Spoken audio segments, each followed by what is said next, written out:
नकारात्मकता नकारात्मकता नकार अरे देवा केवढा मोठा शब्द आहे, जाऊन टाका त्याला. मला ना आता या शब्दाचा पण तिटकारा आलेला आहे. जेव्हा बघावं त्यावेळेला बस मलाच बोलत असं. म्हणजे काय जगामध्ये ना हे सगळी जण खूप जण सुखी आहेत. मीच फक्त बोलले की त्या लोकांना कटकट वाटते. अरे आयुष्यामध्ये तुम्ही काही संसारामध्ये कधी कटकटी केल्या नाहीत का? कधी माझी हाऊसबूस करायची झाली की झाली यांची कटकट सुरू. कधी मला मार्केटला जायचं, काहीतरी आपण विकत घेऊया, ओ काहीतरी माझ्यासाठी करूया, कुठेतरी बाहेर जाऊया, झालं यांची कटकट सुरू होती. मग ती आधी नव्हते असे, आता असे वागायला लागले. माझं बोलणं कधीच ऐकून घेणार नाही ते.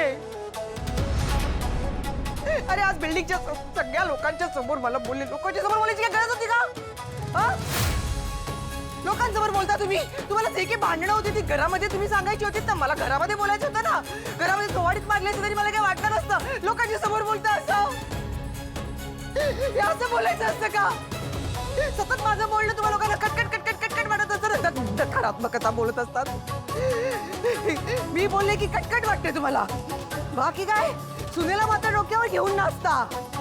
माहितीये मोठी.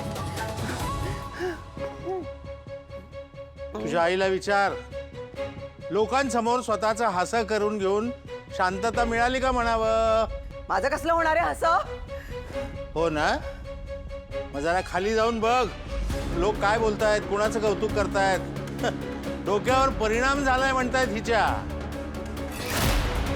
मला नाही वाटत हिच्या डोक्यावर परिणाम झालाय. कोणाच्या कोणाच्या डोक्यावर परिणाम झालाय? माझ्या. ही जे काय करते ना तुझी आई, ते सगळं समजून उमजून करते आणि म्हणून विक्षिप्तासारखं वागते. याचं कारण काय माहितीये तुला सुष्मिता? काय हो काय? सांगा सांगा जरा. तुम्ही तर सर्वज्ञानी आहात ना, तुम्हाला सगळंच माहिती आहे. सांगा. तुझी आई जळते स्वतःच्या सुनेवर.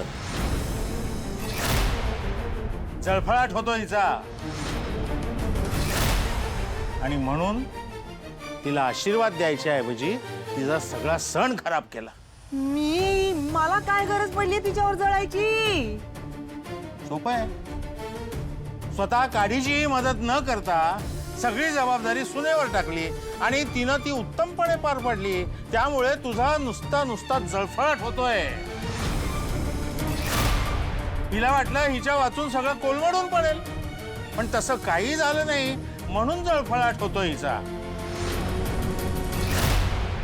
माझा नाईलाज आहे ग, म्हणून मी हिच्याबरोबर राहतोय. तरी सगळं जुळवून घेण्याचा प्रयत्न करतोय, पण मुलं कधीही जुळवून घेणार नाहीत.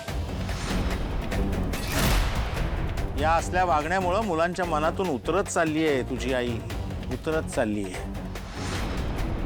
एक दिवस सगळी मुलं हिच्यापासून दूर होतील, तिच्या आयुष्यातून निघून जातील. म्हणून म्हणतो, सांग तिला, विचार कर म्हणावा आत्ताच. सांभाळून राहा, नीट वाग. सुधारणा केली नाहीस ना वागण्यामध्ये तर एकटी पडशील. एकटी.